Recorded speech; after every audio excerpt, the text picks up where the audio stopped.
Welcome to Excel 10 tutorial. In this quick tutorial, I'm going to solve if your autofill handle or drag to fill isn't working, how you can solve it. Okay.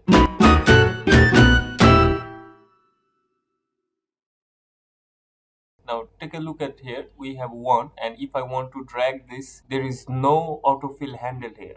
Okay, you can see that the cursor isn't changing. So how can I solve this? You can turn on autofill handle or turn off autofill handle. Okay, so click on the file option, click on option, click on advanced, and you can see here enable fill handle and cell drag and drop. You can see this is the place where you can enable and disable fill handle and cell drag and drop. So click here and click OK. Now this is our formula. You can see the cursor has turned to drag and drop. So if I drag it, the formula works. So take a look at here. If I press Control and drag and drop, the serial number has autofill.